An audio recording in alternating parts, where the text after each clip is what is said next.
Sicko Nation, what is good? Couple things we got to talk about today, okay? Sixers signed another player to the G League roster. There's a little bit of Paul George traction going on. And, yes, Joel Embiid was seen jumping off of the bench the other night. If you haven't seen this, stick around. All right, man. First of all, the Philadelphia 76ers plan to sign former Bucks first-round picks DJ Wilson to a 10-day contract. Sources tell The Athletic, 6'10" forward center who averaged 19.4 points, 9.5 rebounds, and 4.8 assists for the Osceola Magic in the NBA G League this season. So he's 6'10", averaged 19 and 9. I like the rebound numbers. It is the G League. You saw in just some of those highlights I showed the other day how nobody in the G League boxes out. But at 6'10", 9.5 rebounds and 5 assists, yeah, he's better than Mo Bamba already.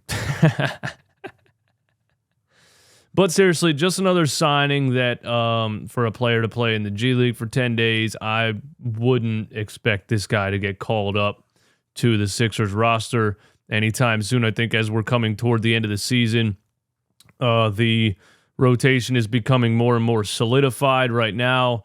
I think Nurse has really been figuring out his method to the madness with Mo Bamba and Paul Reed. So, yeah, I wouldn't expect this guy to get called up. And I'm still interested to see, what's going on with Kai Jones and if he gets signed to a second 10-day contract. Quick little note, there was a quote from Kai Jones that came out yesterday, and he said that he thinks he can be a defensive player of the year in his prime in the NBA. And, 6'11" wingspan, athletic freak, if he doesn't have any issues and the Sixers keep him and hold on to him, I think he has a crazy amount of potential. But anyway, now there is the Paul George situation. And the first thing I know is, and I've been saying it for a while, is that Daryl Morey didn't trade Tobias Harris because he wants the $40 million expiring because he wants Paul George. He wants a big splash in the offseason. Daryl Morey tried to trade for Paul George and LeBron James at the trade deadline. It's just what Daryl Morey does. But I do think this is interesting. I've been saying Paul George is from California. He's not leaving LA. He's not coming to damn Philadelphia. But just this from John Hollinger says, keep an eye on Paul George, by the way. Presumably, if there was a max extension sitting around for him, he would have signed it by now. I think it's fair to say a couple of cap room teams in the East are monitoring this. So, yeah, they extended Kawhi. It's unknown what they're going to do with James Harden. They probably want to wait and see what this team looks like in the playoffs moving forward. They might decide to not sign Harden or Paul George and try to revamp around Kawhi Leonard again. There's a lot of things there. And if Paul George is not going to get an extension at 33 years old, his injury history, he's probably looking at his last max contract in the NBA. He probably still thinks he deserves that. And if somebody was to give a 33-year-old a max contract, it would be Daryl Morey. I can tell you that, but I definitely I could see Paul George leaving LA if they're not putting 5-year max contract on the table. And even if he prefers to stay in his home state, I could see him signing with another team just to get that last 5-year max contract of his career. Now, Sixer Galaxy posted this, and it's got me, I don't hate it. I don't hate it. I know he has an injury history. I know he's 33 years old. But say the Sixers fall short this season because of a depth issue or because, teams can slow down Maxey on the perimeter, therefore slowing down Joel Embiid, and you could have just used that third option who's actually a max contract player, unlike the air quotes third option that we have now. Well, Kelly Oubre is a third option. The guy I'm talking about is a fourth option. You know who it is. Mr. Crumble Cookie himself. So they gave us this screenshot of if the Sixers could land Paul George next season in free agency and keep all of their role players, this is, of course, Tobias Harris walking because only a madman would re-sign him instead of trying to go after Paul George. So as much as I call Daryl Morey crazy, I see this screenshot and I say, you know what? If they fall short and it's clear that they weren't close to winning a championship this season, I think this is a big swing for next season, as Joel Embiid would be turning 31. And that would I mean, this is this right here, if Paul George is healthy, is a championship level roster. Now you'd be looking at 39-year-old Kyle Lowry right there. You would be looking at re-signing Buddy Hield, who might be asking for too much money. We don't know that. You would be looking at re-signing Kelly Oubre. Of course, you would be looking at Robert Covington. You know, he's 47 years old with one knee, so who knows if he would still be there. So this is definitely hypothetical, but I've been thinking that Daryl Morey is crazy for having his eyes on Paul George, but the more I look at, you know, just the situation, it's really not that crazy.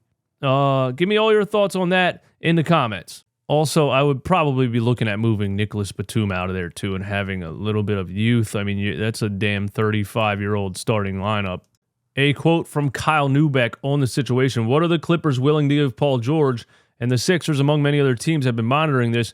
Here's the part I don't quite know yet on the Sixers end. Are they willing to say, we're going to give him 4 years at max money? The thing about Paul George is he's always been a great catch-and-shoot three-point shooter at his size. He's only averaging 22, 5, and 3 this year for the Clippers, 46% from the field, but 40% from 3. But I want to say that being 33 years old, I think Paul George is definitely one of those players whose game will age well.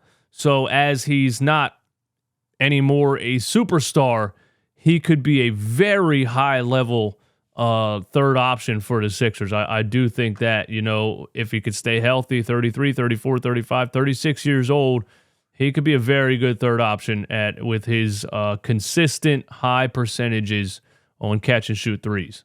Now, before we get to the Joel Embiid thing, man, we are over on BetUS.com, and the Sixers play the Phoenix Suns tonight, of course, at 10 o'clock. It's going to be a late one. Post-game live is going to be probably at about 1 o'clock in the morning.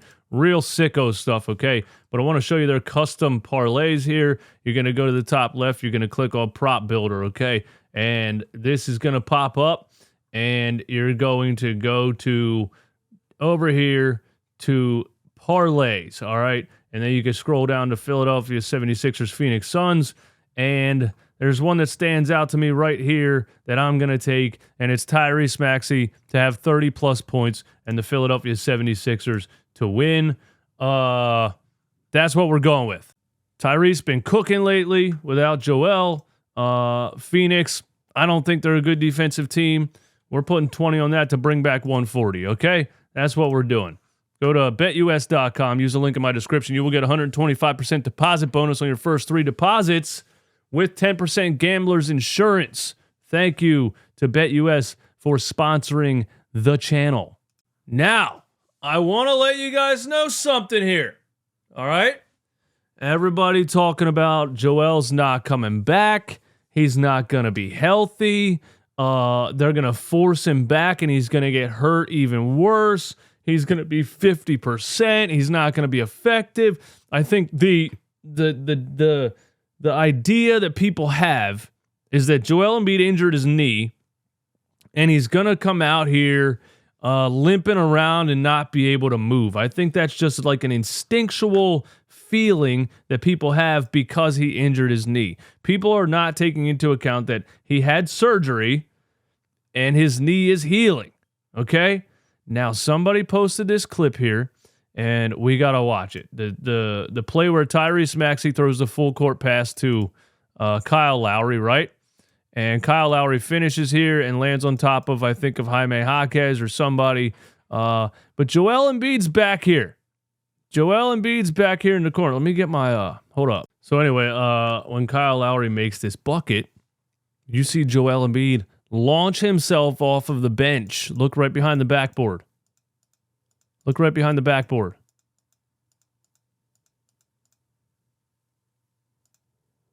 I don't know, man. He doesn't look to be limping. He doesn't look to be limping around, if you ask me. Let me make this bigger. That's what she said. Here we go. Pause. He doesn't look to be limping around to me. Let's watch it again. Are we analyzing a slow motion video of Joel Embiid jumping off the bench? Yes, we are. Real sicko shit. And my internet stopped.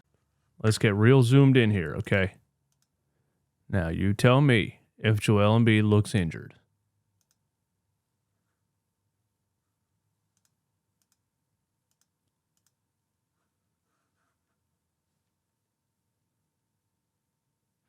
There he is, right there behind Cameron Payne. Let's back it up again. Let's back it up again. There he is, right there behind Cameron Payne. Let's back it up again. There he is. There he is, right there behind Cameron Payne. Hey, man. Hey, man. Looks to be moving pretty well. Doesn't have anything on the knee. He's not sitting there with a damn bag of ice. He's not sitting there with a cast on his leg like some of you guys make it sound. He's not restricted. They're allowing him to walk around and jump off the bench. I mean, listen.